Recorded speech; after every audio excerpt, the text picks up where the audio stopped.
Let's talk about my Lento sweater. So this is actually the second Lento that I have ever made. I made one last year with the recommended fuzzy lace weight. I think I used a Surrey and a fingering held together for a nice bright yellow one. And then I made one this year in a DK weight yarn. And it's funny because it was around this time last year that I took a trip to Washington, D.C. and I took that first Lento with me. So it's like another year, another Lento sweater. Speaking of the DK weight yarn that I made this in, I knit this up in House in the Cerulean Sea from Teeny Button Studio. It is, of course, inspired by the cover of The House in the Cerulean Sea by TJ Klune.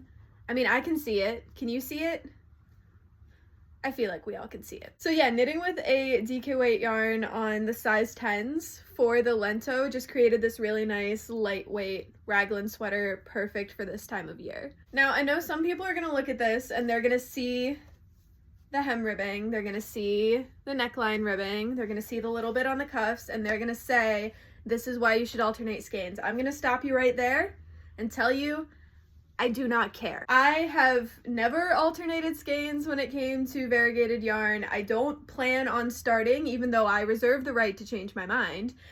I just like letting the yarn do what it's gonna do. For some projects, I'm very much a product knitter where I have this idea in my head about what colors I want and I want to do what I can to make that work. And for others, I'm much more of a process knitter. If I'm knitting a sweater like the Lento sweater, in a yarn variegated like this, it's very much a process knit where I needed some stockinette in the round for days and I do not care what the yarn's gonna do. The yarn's gonna do what the yarn's gonna do. Anyway, so some other info about this sweater. I started it on March 8th and I finished it on March 24th, so it took me 16 days to knit, start to finish. I added some length onto the body and to the sleeves just to make them a bit longer, again to make it that nice transitional season spring fall weight sweater. So yeah, I think that's all that I have to say about this sweater. The Lento is a great go-to raglan sweater pattern. It's really fun for both tonals and variegated yarns, and